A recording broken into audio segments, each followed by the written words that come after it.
ओम मुनित्रयं नमस्कृत्य तदुक्तिः परिभाव्य च वैयाकरणसिद्धान्तकौमुदीयं विरच्यते।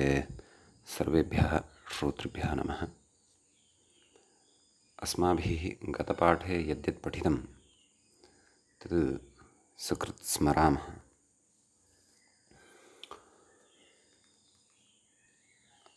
न अचतुरविचतुरसुचतुर इति सूत्रं प्रवर्तते, इत्यादि दीर्घं सूत्रं प्रवर्तते। गतपाठे तत्र अस्माभिः ऊर्वष्ठीवम् इति पदस्य सिद्धिः कृता। ततः परं पदष्ठीवम् इत्यस्य सिद्धिः, अस्य अर्थश्च ज्ञातः। ततः परं नक्तन्दिवम् इत्यत्र विशिष्टः विचारः पठितः। ततः रात्रिन्दिवम् इति अपि प्रयोगः साधितः। ततः अहनि च दिवा च अहर्दिवम् इत्यस्य प्रयोगस्य सिद्धिः कृता। अहर्दिवम् इत्यत्र वीप्सायां द्वन्द्वः निपात्यते इति कश्चन तत्र विशिष्टः अर्थः दृष्टः। अहनि अहनि इत्यर्थः। ततः सरजसम् इति प्रयोगः साधितः। ततः परं निःश्रेयसम् इत्यस्य प्रयोगस्य सिद्धिः कृता। तत्र निःश्रेयान् पुरुषः इति बहुव्रीहौ तु न भवति, तत्पुरुषे एव तत्र समासान्तः अच् भवति, निःश्रेयसम् इति। ततः पुरुषायुषम् इति अन्यः शब्दः सूत्रस्थः पठितः दृष्टः। ततः परं द्व्यायुषं त्र्यायुषम् इति प्रयोगद्वयं दृष्टं। द्व्यायुषं त्र्यायुषम् इत्यत्र द्वन्द्वः अस्ति इति महाभाष्यवचनम् अनुसृत्य अस्माभिः तत्र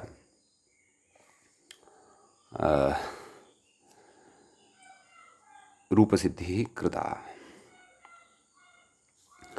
द्वयोः आयुषोः समाहारः इति विग्रहः द्व्यायुषम् इत्यत्र, त्रयाणाम् आयुषां समाहारः इति च विग्रहः त्र्यायुषम् इत्यत्र। एतावान् विषयः अस्माभिः गतपाठे पठितः। अधुना अग्रिमं शब्दं पश्यामः। अग्रिमः शब्दः सूत्रे कः पठितः इति चेत् ऋग्यजुष इति। ऋग्यजुष इति अकारान्तः शब्दः। तत्र विग्रहः कथं कर्तव्यः इति चेत् ऋचश्च यजुंषि च येषां समाहारः इति। अत्रापि द्वन्द्वः एव तत्र महाभाष्ये उक्तमस्ति। ततो द्वन्द्वः ऋक् च यजुश्च ऋग्यजुषम् इति महाभाष्ये उक्तम्। अतः प्रकृतेपि ऋचश्च यजुंषि च बहुवचने अपि विगृहीतुं शक्यते, नास्ति क्लेशः। इति येषां समाहारः इति समाहारद्वन्द्वः, प्रकृते समाहारद्वन्द्वः अस्ति इति। तर्हि तत्र अलौकिकविग्रहः ऋच्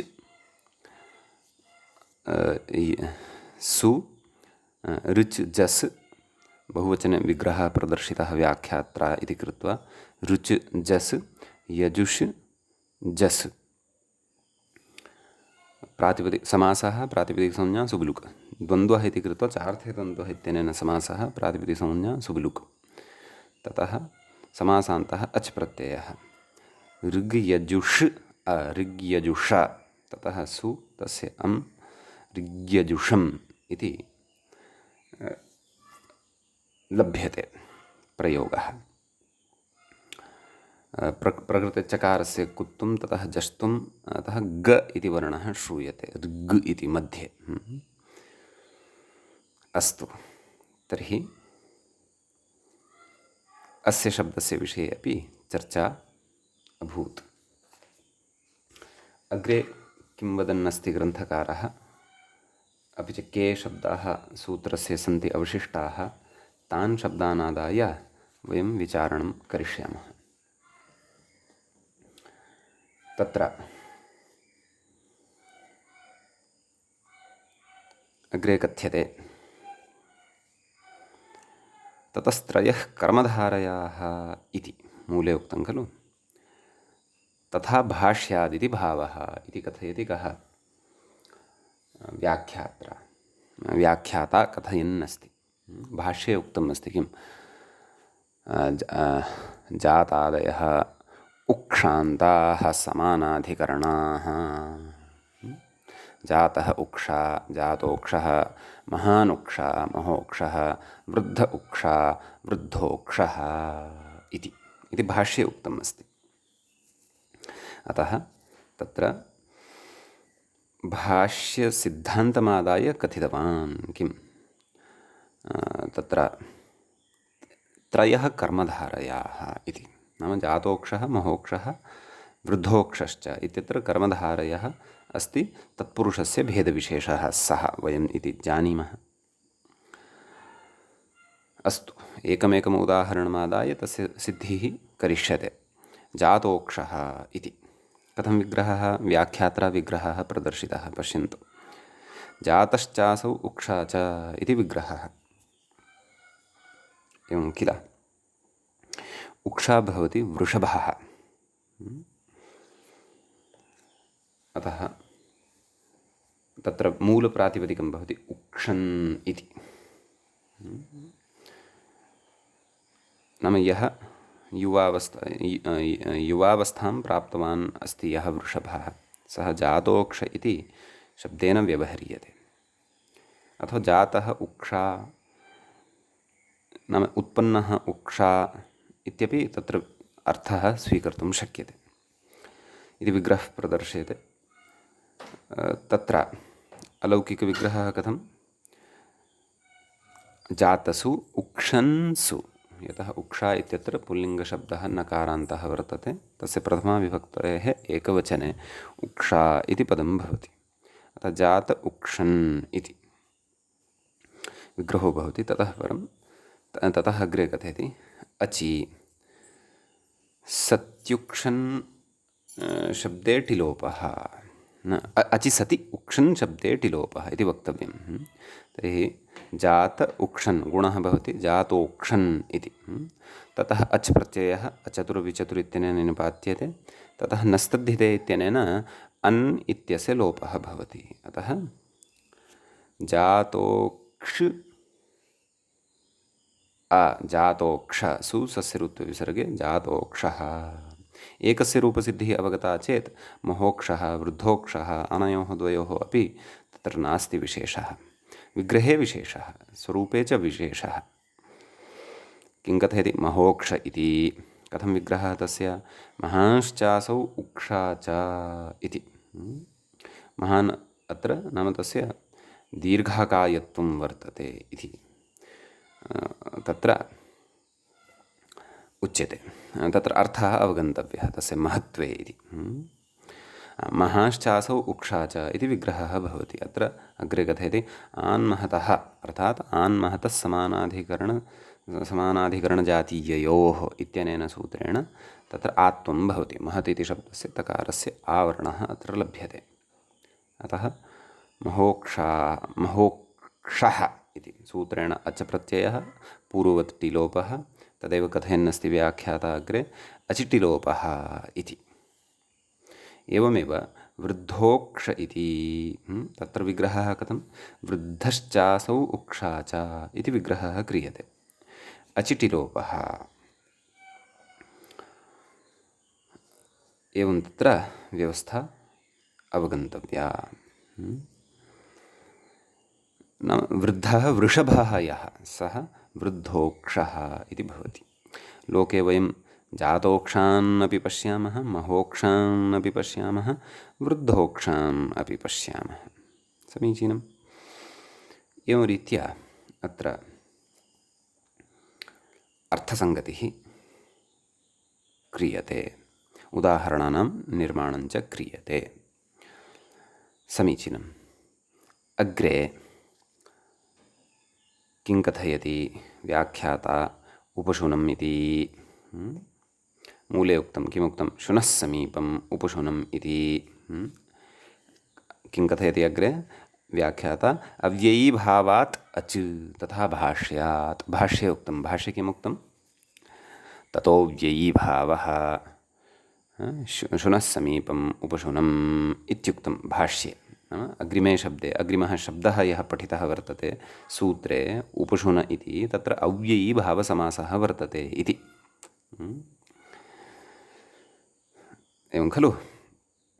अतः विग्रहः कथं कर्तव्यः उपशुनम् इत्यत्र इति चेत् शुनः समीपम् इति विग्रहः कर्तव्यः। ततः इति अस्वपदविग्रहः। कुतः? यतः अव्ययीभावः एषः वर्तते। ततः तत्र अग्रे तत्र पठ्यते अलौकिकविग्रहः। अलौकिकविग्रहः कथं? श्वन् ङस् उपकृष्णम् इति स्मरेयुः भवन्तः। अव्ययीभावप्रकरणस्य तद्वत् अत्रापि विग्रहः समीचीनं। तर्हि ततः परं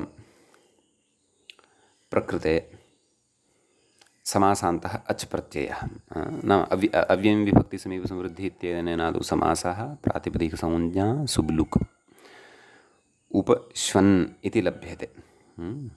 ततः एतेन सूत्रेण अचतुर विचतुर इत्यनेन सूत्रेण अच् इति समासान्तः तत्र निपात्यते। उपश्वन् इति स्थितौ। ततः परं तत्र कश्चन विचारः अत्र विधीयते। उपश्वन् इत्यत्र इति अवस्थायाम् अस्माभिः तत्र एकं कार्यं कर्तव्यं वर्तते। श्वन् इति शब्दस्य श्वयुमघो नाम तद्धिते इत्यनेन सम्प्रसारणं कर्तव्यं वर्तते। करिष्यामः। वकारस्य उ इति सम्प्रसारणं भवति। का स्थितिः भविष्यति? तत्र अस्तु रूपसिद्धिं कृत्वा एव आदौ आगच्छामः। ततः परं किं व्याख्यात्र उच्यमानम् अस्ति तद् द्रक्ष्यामः। रूपसिद्धिं कुर्मः। उपश्वन् अच्। ततः परं प्रकृते श्वन् इत्यत्र यः वर्तते वकारः तस्य श्वयुवमघो नाम तद्धिते इत्यनेन सूत्रेण सम्प्रसारणत्वं भवति। नाम तस्य व स्थाने उ इति आयाति। इज्ञणः सम्प्रसारणमिति नियमात्। अतः श अर्धश नाम अचरहितः श, ततः परम् उ, ततः परम् आ। श्वन् इत्यत्र वकारात् परे अ अपि अस्ति खलु। अतः सः अत्र अ आगच्छति। व यः अस्ति तस्य एव केवलं तत्र सम्प्रसारणं विधीयते। तर्हि श उ अ न आ, अन्तिमः अ अच् प्रत्ययस्य अ। ततः सम्प्रसारणाच्च नाम उ आ।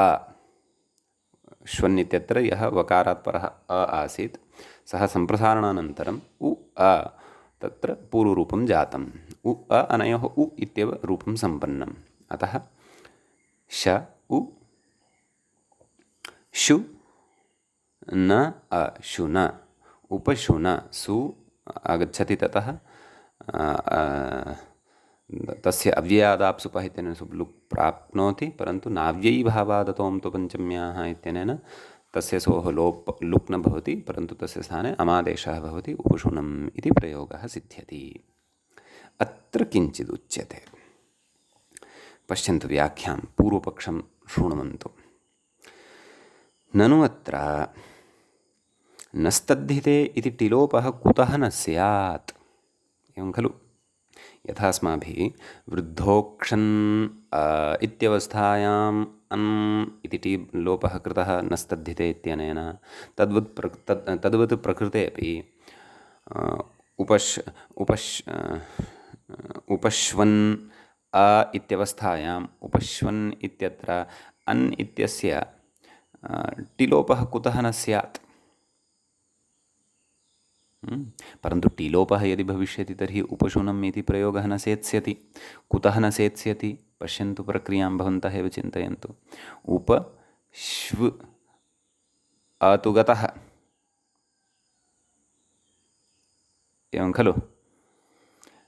अकारः यदि गतः तर्हि किम् अवशिष्टं? व इति अवशिष्टं। तर्हि उप श्व अ, ततः परं सम्प्रसारणम् उप श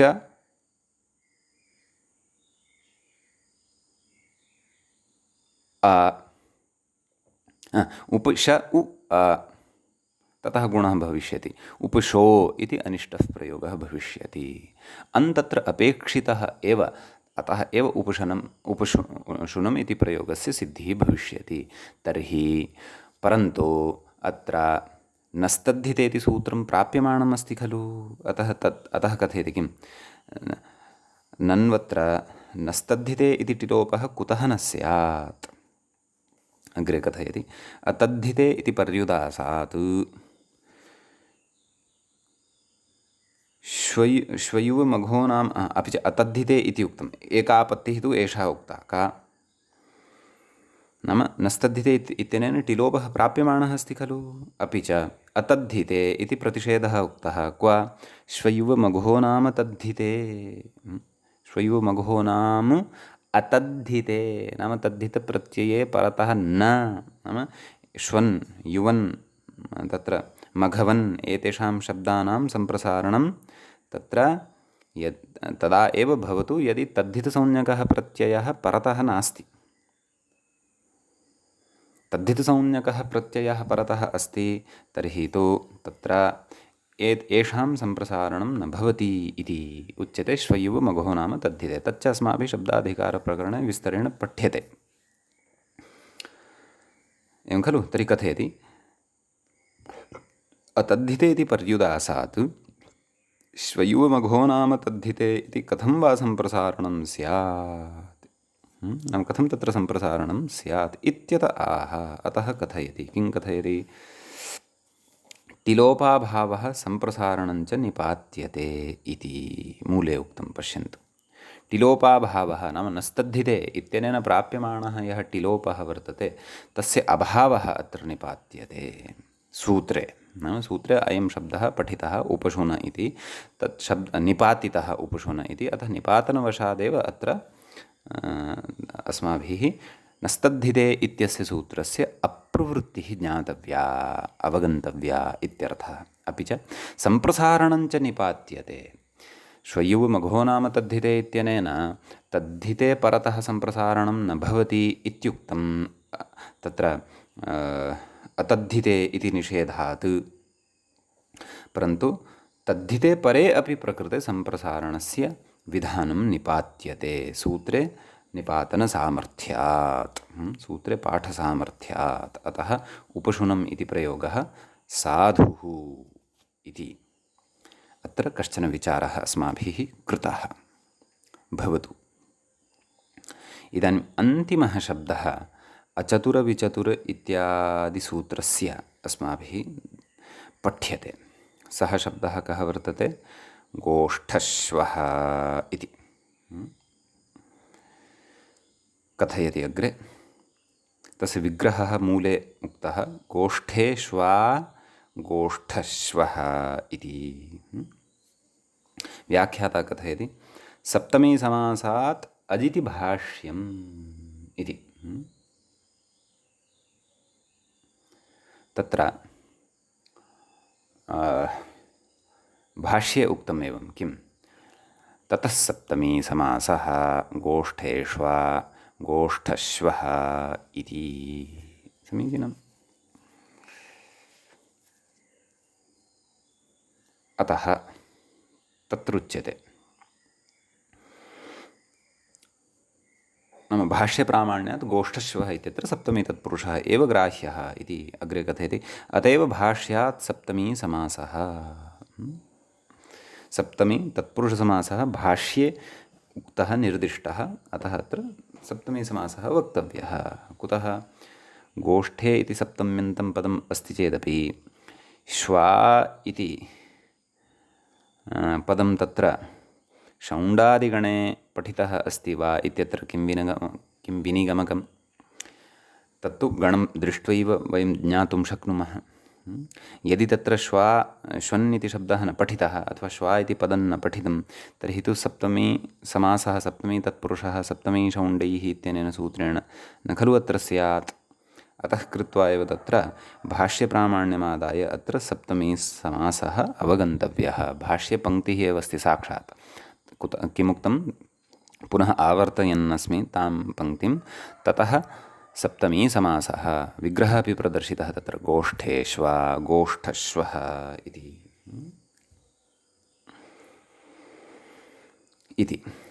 कथयति। तर्हि अलौकिकविग्रहः कथं गोष्ठ ङि श्वन् सु सप्तमी समासः प्रातिपदिकसंज्ञा सप्तमी समासो नाम सप्तमी तत्पुरुषसमासः प्रातिपदिकसंज्ञा सुबुलुक् गोष्ठ श्वन् इति। गोष्ठ इति शब्दस्य अर्थमपि भवन्तः जानीयुः इति अहं चिन्तयामि।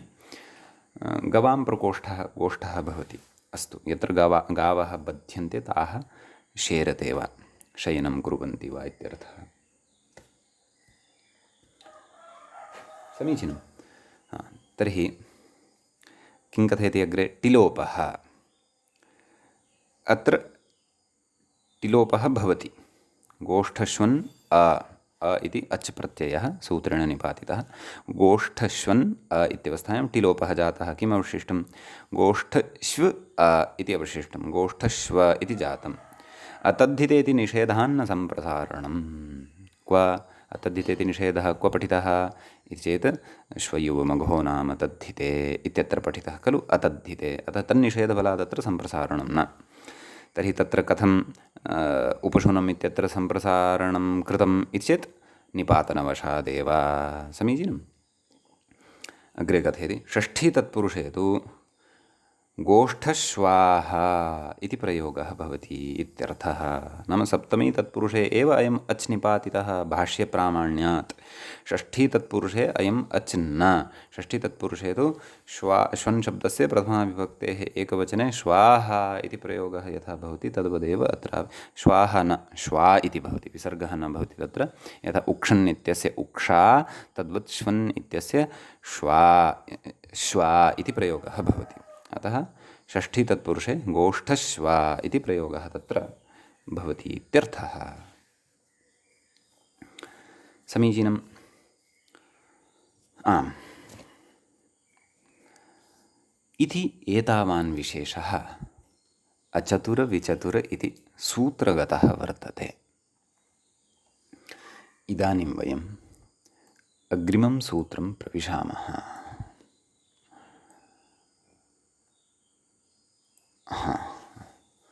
ततः पूर्वं भाष्ये अन्ते एकं वार्तिकम् उक्तं। चतुरः अच् प्रकरणे त्र्युपाभ्याम् उपसङ्ख्यानं तच्च अस्माभिः पठितम्। अस्मिन्नेव सूत्रे पठितं। त्र्युपाभ्यां चतुरो जिष्यते इत्यत्र पठितमासीत् इति भवन्तः स्मरेयुः। समीचीनम्। आम्, अग्रिमं सूत्रम् एवं भवति। ब्रह्महस्तिभ्यां वर्चसः इति। भाष्ये अपि इदं सूत्रं व्याख्यातं वर्तते। एका एव पङ्क्तिः उक्ता अस्ति तावदेव। कानिचन उदाहरणानि भाष्ये उक्तानि तावदेव। वयं तु अस्य विशेषेण अत्र पठनं कुर्वन्तः स्मः एव।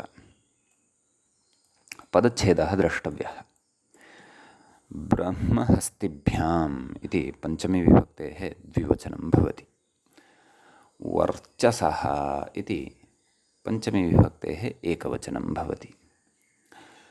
ब्रह्म च हस्ती च ब्रह्महस्तिनौ ताभ्यां ब्रह्महस्तिभ्याम् इति। एवं किल। अत्र हस्ति इति शब्दः इकारान्तः ग्राह्यः वा नकारान्तः ग्राह्यः वा तत्तु पश्यामः। उदाहरणेषु भविष्यति स्पष्टता। नकारान्तः एव ग्राह्यः यावत् चिन्तयामि। अतः विग्रहः कथं कर्तव्यः? ब्रह्म च हस्ती च। नकारान्तानाम् एवं विग्रहः एवं रूपं भवति। यथा स्वामिन् स्वामी, हस्तिन् हस्ती इति। आम्, तर्हि अच् प्रत्यन्वव पूर्वात् सामलोम्नः इत्यस्मात् अच् इत्यनुवर्तते। समासान्ताः तद्धिताः ज्ञाप्रातिपदिकात् प्रत्ययः परश्च एते अधिकाराः सन्ति। ततः सूत्रस्य अर्थः कर्तव्यः वर्तते। तदर्थं व्याख्यायां प्रविशामः। ततः मूले सम्बन्धं स्थापयामः। किं कथयति व्याख्याता? ब्रह्म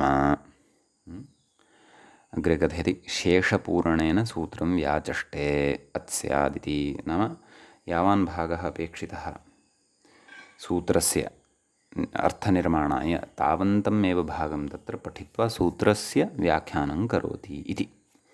मूले पश्यन्तु, अत् स्यात् सूत्रेण सह योजयित्वा तत्र इदं पठनीयम्। नाम ब्रह्म हस्तिभ्यां परः यः वर्चस् इति शब्दः तस्मात् अच् प्रत्ययः भवति। समीचीनं। ब्रह्म हस्ति, तत्र पृथक् पृथक् एतत् शब्दद्वयं ग्राह्यम् इति। एताभ्यां परः यः वर्चस् शब्दः तदन्तात् अच् प्रत्ययः भवति इति। सः समासान्तः विधीयते। समीचीनम्। आम्, कथयति अग्रे, उदाहरणे प्रविशति ब्रह्मवर्चसम् इति।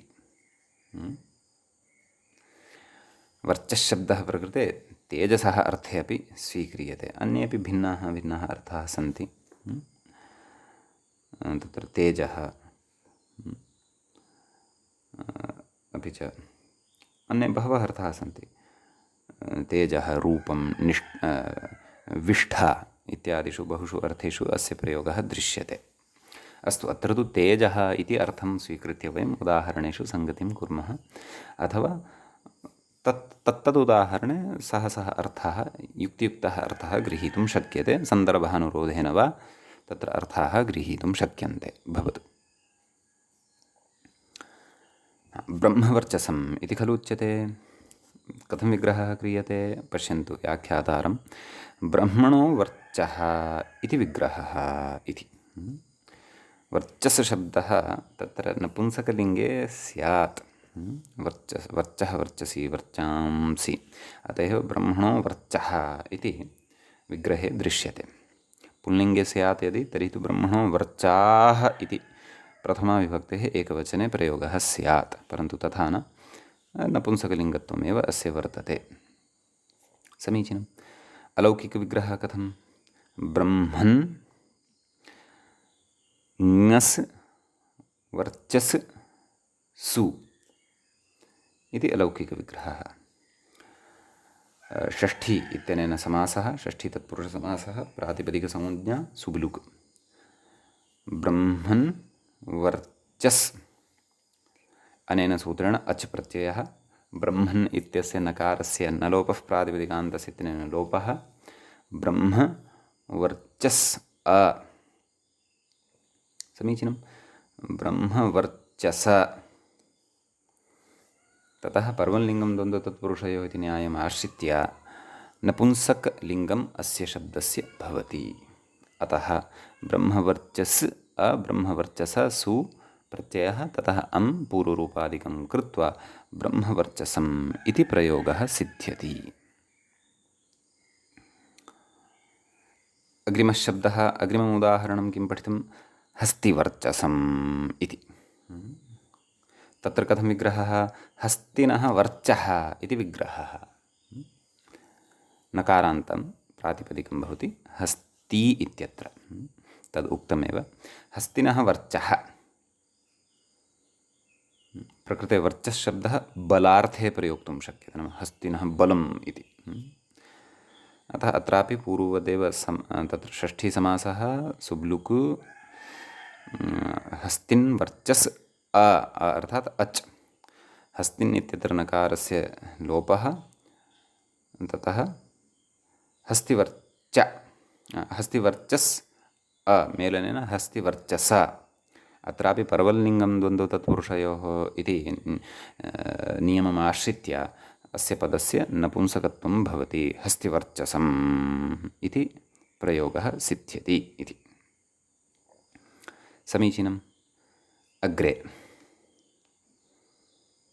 उदाहरणमुच्यते, वार्तिकमुच्यते। वार्तिकम् एवं भवति, पल्यराजभ्यां चेति वक्तव्यम् इति। पदच्छेदं पश्यन्तु। पल्यराजभ्याम् इति पञ्चमी विभक्तेः द्विवचनम् अस्ति। च इति अव्ययं वर्तते, इति इत्यपि अव्ययं वर्तते।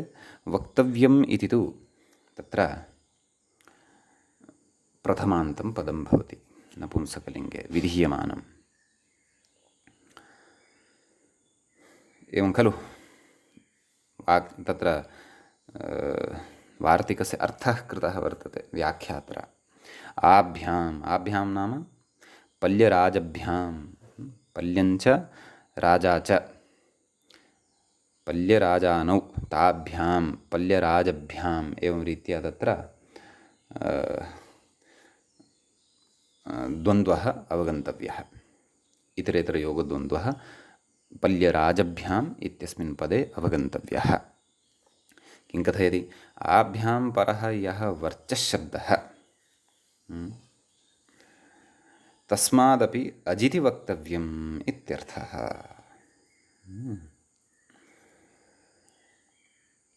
अतः तत्र उदाहरणं द्रष्टव्यं।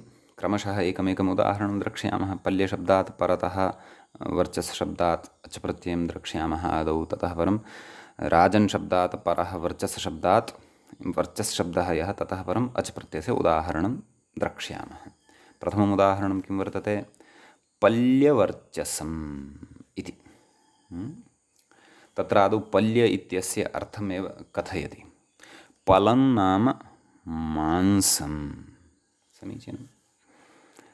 तदर्हति पल्यः इत्यस्मिन् अर्थे तत्र तद्धितप्रत्ययः यत् इति क्रियते, पल्यः इति तत्र प्रयोगः सिद्ध्यति। आहत्य अर्थः कः भवति? पल्यः इति शब्दस्य तत् कथयति अग्रे, मांसभोजी इत्यर्थः भवति पल्य इति शब्दस्य। तस्य कस्य?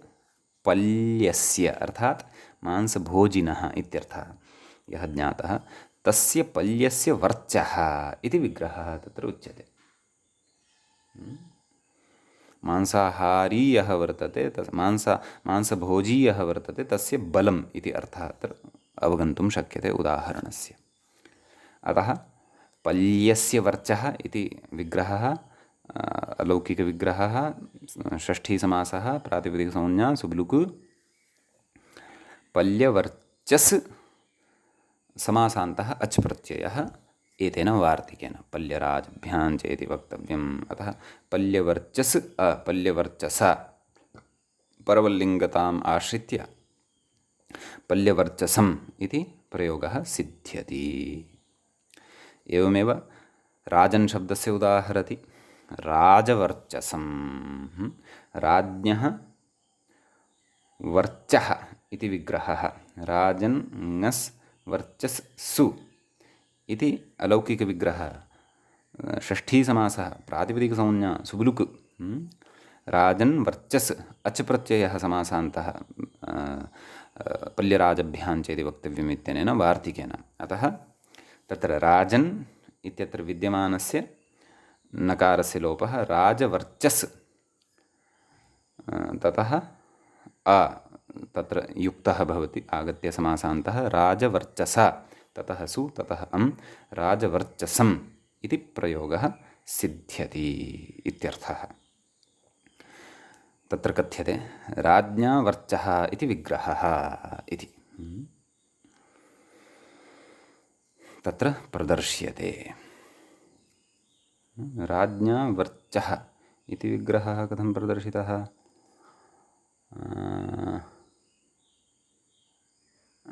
अत्र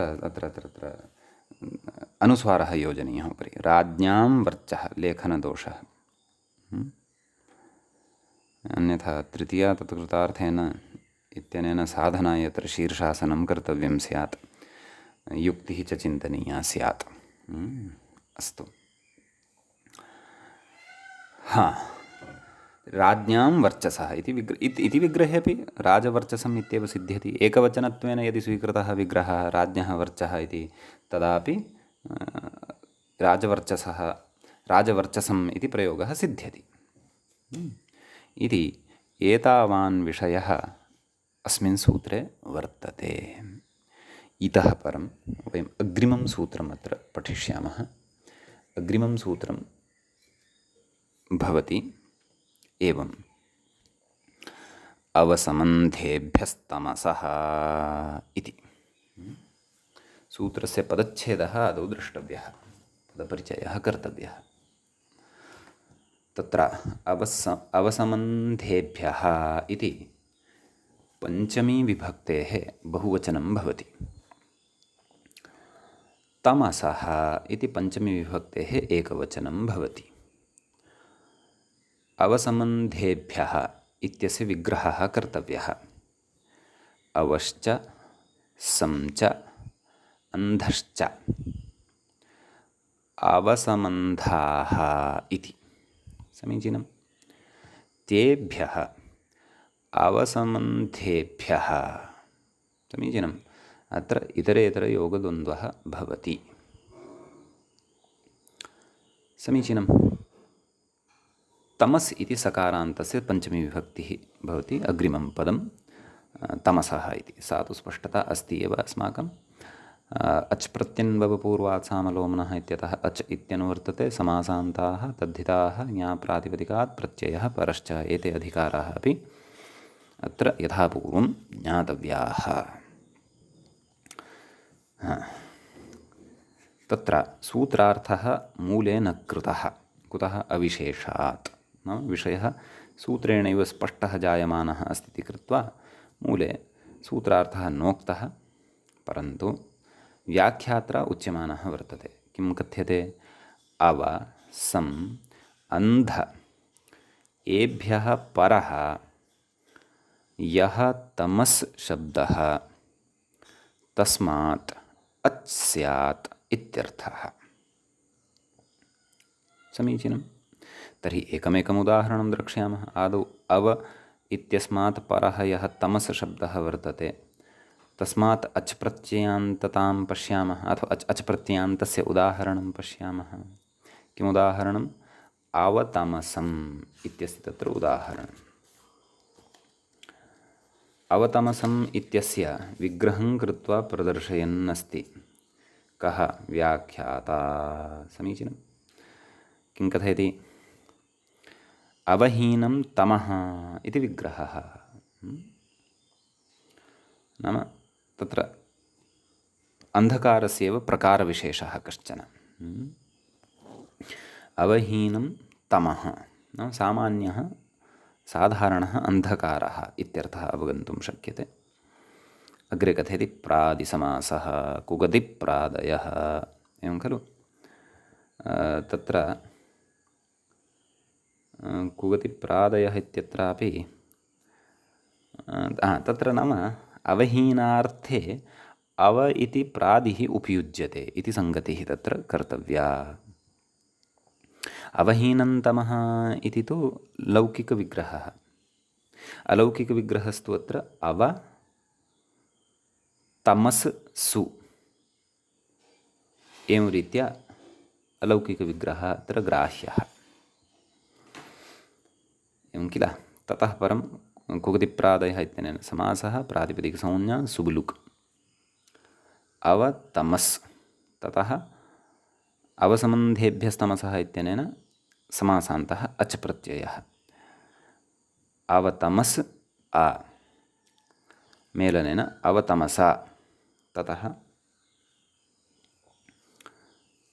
अत्रापि परवल्लिङ्गं द्वन्द्वतत्पुरुषयोः इति भवति इति कृत्वा तमस् शब्दः नपुंसकलिङ्गे भवति इति कृत्वा समग्रस्यापि अस्य पदस्य तत्र नपुंसकत्वं भवति। अतः अवतमस अं मेलनेन अवतमसम् इति प्रयोगः सिद्धः भवति। समीचीनम्। अग्रे कथयति। इदानीम् अवपूर्वकात् उदाहरणं दृष्टम्। इदानीं सम्पूर्वकस्य उदाहरणं वयं द्रक्ष्यामः। अवसम् अन्ध एते खलु तत्र पठिताः अस्माभिः विग्रह दशायाम्। अतः सम् उपसर्गात् पूर्वकस्य तमस शब्दात् परस्य अच् प्रत्ययस्य उदाहरणं तत्र उक्तं सन्तमसम् इति। तत्र विग्रहः कथं प्रदर्श्यते? व्याख्यात्रा उच्यमानम् अस्ति। सन्ततं तमः इति विग्रहः। एवं किल? अत्र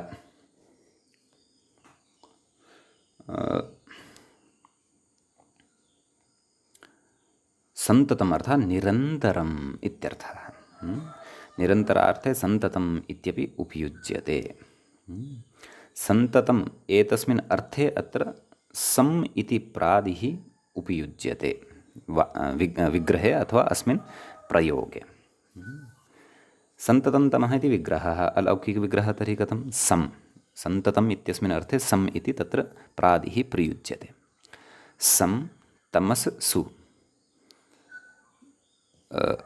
समासान्तः अच् प्रत्ययः। सं तमसा मकारस्य अनुस्वारः, अनुस्वारात् परं तत्र परसवर्णः भवति। अतः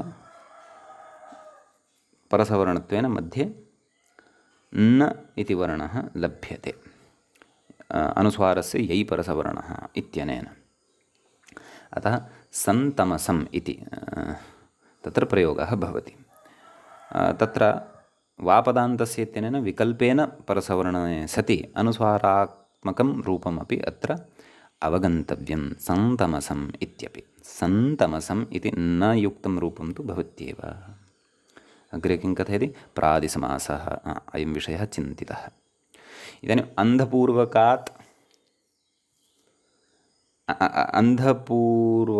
अन्धपूर्वस्य तमसशब्दस्य अच् प्रत्ययान्तयुक्तम् उदाहरणं पश्यामः। किम् उदाहरणम् इत्येतत्? अन्धतमसम् इति प्रयोगः तत्र साधनीयः वर्तते। व्याख्याता किं कथयन्नस्ति? अन्धयति इति अन्धं। मूले उक्तं पश्यन्तु। अन्धयति इति अन्धं। तत्र कथयति अग्रे अन्धदृष्ट्युपघाते इति चुरादिः। चुरादिगणे एषः धातुः पठितः। कः धातुः? अन्धदृष्ट्युपघाते नाम दृष्टेः उपघातार्थे अन्ध इति धातुः भवति इत्यर्थः। दृष्टिं प्रतिबध्नाति इत्यर्थः। दृष्टौ प्रतिबन्धं स्थापयति इति। सः अन्धः भवति इति। अन्धयति इति अन्धः इति। अग्रे कथयति पचाद्यचिति। मूले उक्तं खलु पचाद्यच् नाम नन्दिग्रहि पचादिभ्यो ल्युणिन्यचः इति पचादित्वप्रयुक्तः अच् प्रत्ययः इत्यर्थः। कस्मात्? अन्ध इति धातोः तत्र अच् प्रत्यये सति कर्तरि अचि सति तत्र अन्धः इति प्रयोगः सिद्ध्यति। अन्धयति अन्धः इति च व्युत्पत्तिः तत्र अवगम्यते इत्यर्थः।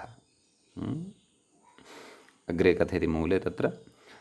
अस्तु, ततः पूर्वं व्याख्यात्रा इतोपि उच्यते अचि णिलोपे अन्धमिति रूपम्। अचि सति तत्र णिलोपोऽपि भवति इत्यर्थः।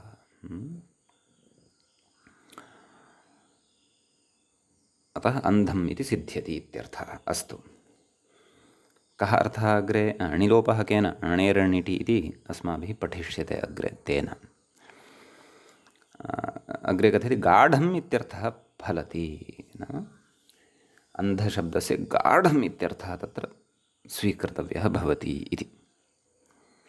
अग्रे कथयति गाढस्य एव तमसः दर्शनप्रतिबन्धकत्वात् इति। नाम गाढं तमः यद्भवति तदेव तत्र दर्शनस्य प्रतिबन्धकत्वं जनयति। उदाहरणम् अन्धतमसम् इति। तत्र अग्रे कथयन्नस्ति कर्मधारया दच् नाम कर्मधारे तत्पुरुषः अत्र वर्तते। कथं तर्हि विग्रहः इति चेत् अन्धं चैतत्तमश्च, एवं लौकिकविग्रहः अलौकिकविग्रहः। अन्धसु तमससु प्रकृते विशेषणं विशेषेण बहुलम् इत्यनेन कर्मधारयसमासः, विशेषणकर्मधारयसमासः। इतोपि कथनीयं चेत् विशेषणकर्मधारयतत्पुरुषसमासः भवति। ततः अन्धतमस् इत्यस्मात् समासान्तः अच् प्रत्ययः। अन्धतमस् अन्धतमसा, अत्रापि परवल्लिङ्गं द्वन्द्वतत्पुरुषयोः इति नियमम् आश्रित्य अन्धतमसम् इति समग्रस्य समस्तस्य पदस्य अस्य नपुंसकलिङ्गत्वम् एव भवति। अतः अन्धतमसम् इति प्रयोगः सिद्ध्यति इत्यर्थः। समीचीनम्। इति एतावान् विशेषः अस्मिन् सूत्रे वर्तते। इदानीं वयम् अग्रिमं सूत्रं पश्यामः। अग्रे सूत्रं वर्तते श्वसो वसीयस्, पुनः पठामि, श्वसो वसीयश्रेयसः इति। सूत्रस्य पदच्छेदः आदौ द्रष्टव्यः। श्वसः पञ्चमी विभक्तेः एकवचनं भवति। वसीयश्रेयसः इत्यत्र अपि पञ्चमी विभक्तेः एकवचनम् एव भवति। तत्र वसीयश्च श्रेयश्च इत्यनयोः समाहारद्वन्द्वः आश्रितः। वसीय इति एकः शब्दः, वसीयस् इति एकः शब्दः तत्र वर्तते, श्रेयस् इति च अपरः शब्दः वर्तते। अतः वसीयश्रेयसः इति समाहारद्वन्द्वपदस्य पञ्चमी विभक्तेः एकवचनम् अस्ति। वसीयस् इत्यपि सकारान्तः वर्तते, अतः तत्र पश्यन्तु सूत्रे वसीयश्रेयसः इत्यत्र या इत्यस्मात् अनन्तरं विसर्गः श्रूयते। सः विसर्गः तत्र ज्ञापयन् अस्ति यत् तत्र वसीयस् इति सकारान्तः शब्दः वर्तते, ततः अग्रिमः श्रेयस् इत्यपि सकारान्तः एव शब्दः तत्र वर्तते। अतः अनयोः समाहारे तत्र पञ्चमी विभक्तेः एकवचनं भवति वसीयश्रेयसः इति पदम्। ततः तत्र अनुवृत्तिं पश्यामः चेत् अच् इति अनुवर्तते सर्वत्रापि, यथा गतसूत्रेषु तद्वत् अत्रापि। कुतः अच् प्रत्यन्वव पूर्वात् सामलोमनः इत्यस्मात्। समासान्ताः तद्धिताः ज्ञाप्रातिपदिकात् प्रत्ययः परश्च एते अधिकाराः पूर्ववद् अत्रापि वर्तन्ते। भवतु। तत्र व्याख्याता किमपि कथयन्नस्ति, तत् पश्यन्तः अग्रे गच्छामः। सूत्रार्थः अस्माभिः ज्ञातव्यः वर्तते। सूत्रार्थमादौ कथयति। किं कथयति? श्वस् इति अव्ययात्। श्वसः इति तत्र पञ्चमी विभक्तिः पठिता खलु प्रथमे पदे। तत्र श्वस् इति पदस्य अनुकरणमादाय प्रकृतिपद अनुकरणं भवति, तस्य प्रकृतेः अनुकरणं कृत्वा पञ्चमी उक्ता वर्तते। वस्तुतः तद् अस्ति अव्ययमेव। लोके तु सा व्यवस्था न। लोके श्वस् इत्यस्य पञ्चमी विभक्तिः प्रयोक्तुं न शक्यते, श्वसः इति। शास्त्रे शास्त्रगतप्रक्रियानिर्वाहाय तत्र प्रकृतिपद अनुकरणम् आचार्येण क्रियते। यथा अदसोमात् इत्यत्र लोके अदसः इति प्रयोगः व्यवह्रियते वा कदापि? न। तद्वद् अत्रापि एते च विचाराः अस्माभिः असकृतपूर्वं विचारिताः सन्त्येव। एवं किल? ततः सूत्रार्थं वयं पश्यन्तः स्मः। पुनः अवलोक्यतां। श्वस् इति अव्ययात् परः, श्वस् इति अव्ययात् परः यः वसीयस् शब्दः, तत्र सन्धिं कृत्वा लिखितवान् अस्ति, वसीयः शब्दः, श्रेयस् शब्दश्च सन्धिना लिखितवान् अस्ति श्रेयश्शब्दः इति। तस्मात् नाम श्वस् इति शब्दात् परः वसीयस् इति शब्दः अपेक्षितः, अपि च श्रेयस् इति शब्दात् परः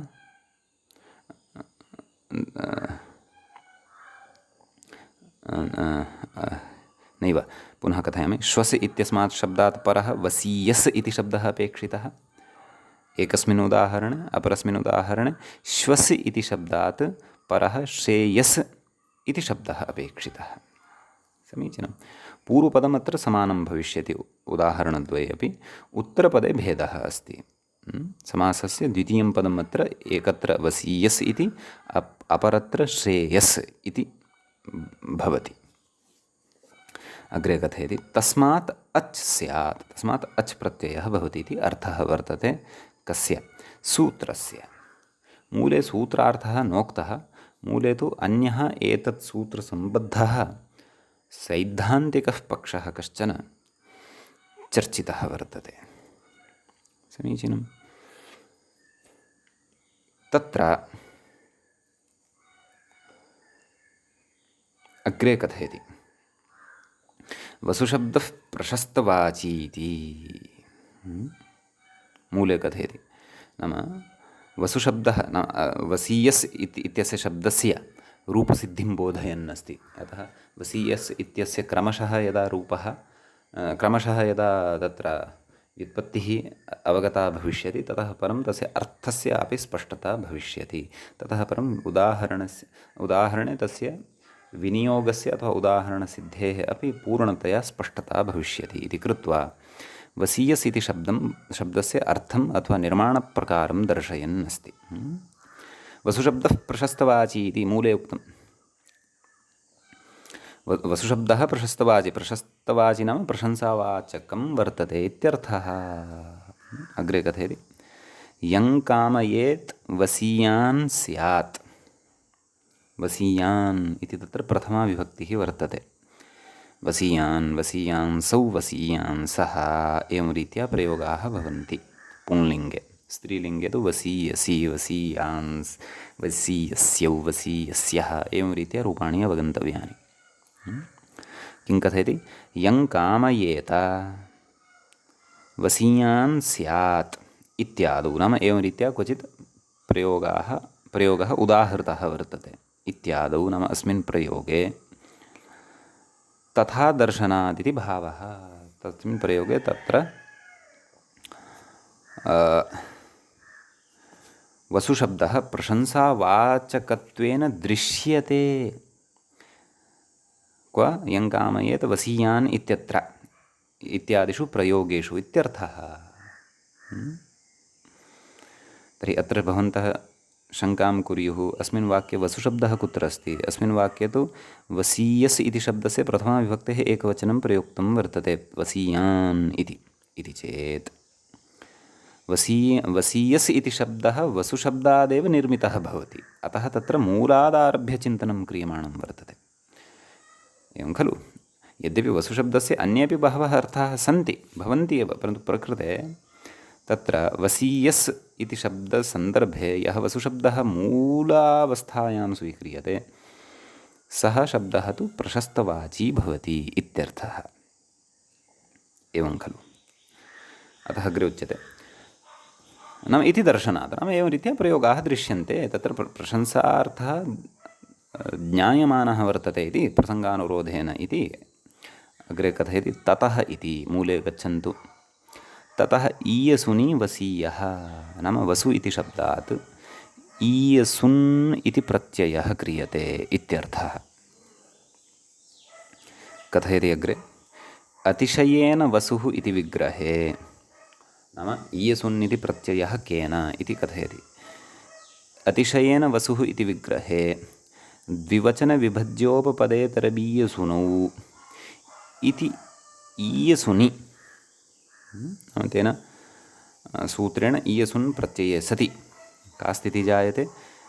वसु ईयसुन्। ईयसुन् इत्यस्य किम् अवशिष्यते? ईयस् इति। तर्हि वसु ईयस् इति तत्र स्थितिः। एतस्यां स्थितौ अग्रे कथयति तुरिष्ठे मेयस्सु इत्यनुवृत्तौ टेः इति टिलोपे वसीयशब्दः इत्यर्थः। नाम टेः इत्यनेन सूत्रेण टेः इति सूत्रं प्रति तुरिष्ठेमेयस्सु इति पूर्वस्मात् इति पूर्वं पठितात् सूत्रात् एतेषाम् अनुवर्तनं भवति। तत्र ईयस् इत्यपि पठितम्। अतः ईयस् प्रत्यये परतः ईयस् प्रत्ययः नाम ईयसुन् इति प्रत्ययः, तत्र नकारस्य इति संज्ञा भवति, उकारः उच्चारणार्थकः। अतः ईयस् इति प्रत्यये परतः टेः इत्यनेन सूत्रेण टिलोपः भवति। तर्हि वसु ईयस् इत्यत्र वसु इत्यत्र टिः अस्ति उ इति वर्णः, अतः तस्य लोपः भवति। किम् अवशिष्यते? वस् ईयस् इति अवशिष्यते। मेलनेन किम् आयातं? वसीयस् इति शब्दः इत्यर्थः इति कथयन् अस्ति मूलस्य अर्थम् अस्माकं कृते व्याख्याता। मूले यदुक्तं किं ततः ईयसुनि वसीयः इति। समीचीनम्। अग्रे कथयति श्वसशब्दः इति। नाम मूले किमुक्तं तत् पश्यन्तु। श्वसशब्दः उत्तरपदार्थप्रशंसाम् आशीर्विषयमाह इति। नाम तत्र उदाहरणेषु तत्र श्वसशब्दात् परः वसीयस् शब्दः अपेक्षितः इति खलु उक्तं, ततः अच् भविष्यति।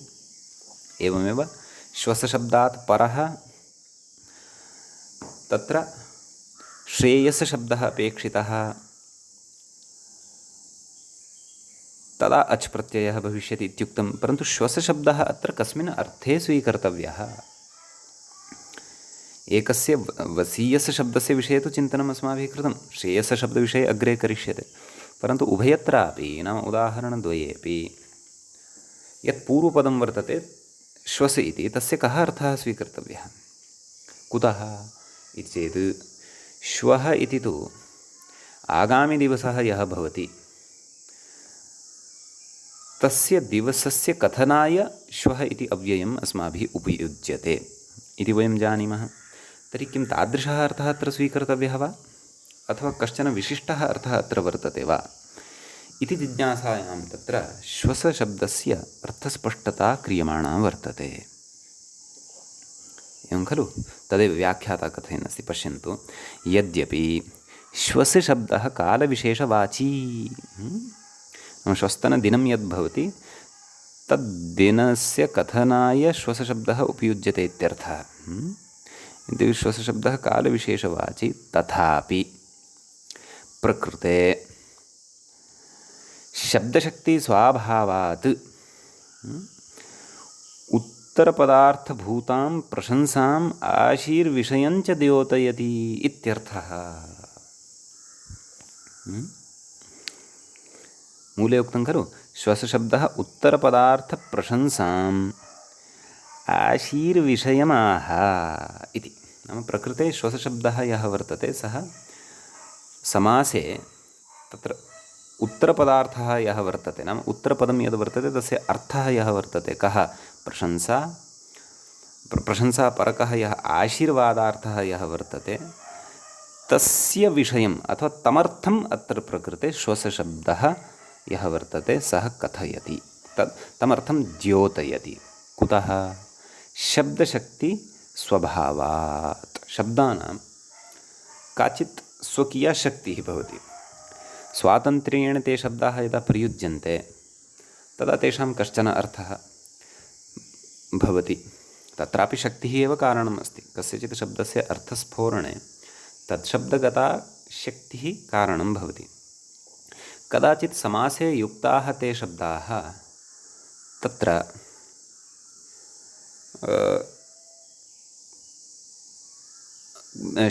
तदेव समासशक्तिवशात् वा समासशक्तिवशात् तत्र अर्थान्तरं प्रकटयन्ति।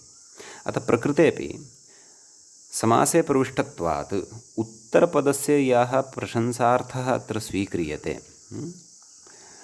तादृशीं प्रशंसां प्रशंसार्थम् अपि च आशीर्वादार्थपरकं च तत्र अर्थं कथयति श्वस् इति शब्दः, न तु कालविशेषवाचकः अत्र श्वसशब्दः अस्ति इति अर्थः वर्तते। समीचीनं। तत्र मूले उक्तं किमुक्तं, श्वसशब्दश्च उत्तरप्रशंसाम् आशीर्विषयं नाम उत्तरपदार्थप्रशंसां नाम उत्तरपदार्थः यः वर्तते प्रशंसापरकः सः कीदृशः वर्तते, आशीर्विषयः वर्तते। तस्य विग्रहः कथम्, आशिषः विषयः यस्य, नैव आशिषः विषयः आशीर्विषयः, एवं रीत्या तत्र विग्रहः क्रियते। एवं खलु। अतः तादृश आशीर्वादाख्यं विषयम् अत्र श्वसशब्दः यः वर्तते सः कथयति, न तु कालविशेषवाचकत्वम् अस्य श्वसशब्दस्य वर्तते इत्यर्थः। अस्तु, इतः अग्रे वयम् अग्रिमे पाठे पठिष्यामः। एतत् सूत्रगतः विचारः जायमानः वर्तते, न समाप्तिं गतः वर्तते। एतावत्पर्यन्तं तत्र सैद्धान्तिकाः विचाराः ये पठिताः एतत् सूत्रसम्बद्धाः तान् विचारान् बुद्धौ स्थापयामः। ततः परम् अग्रिमे विचाराः अत्र अस्माभिः करिष्यन्ते, उदाहरणानि च द्रक्ष्यन्ते। अस्तु, भवतु मङ्गलं। मुनित्रयं नमस्कृत्य तदुक्तिः परिभाव्य च वैयाकरणसिद्धान्तकौमुदीयं विरच्यते। सर्वेभ्यः श्रोतृभ्यः नमः। इति एवञ्च अस्माकं सर्वसमासान्तप्रकरणस्य अयं षष्ठः पाठः सम्पन्नः।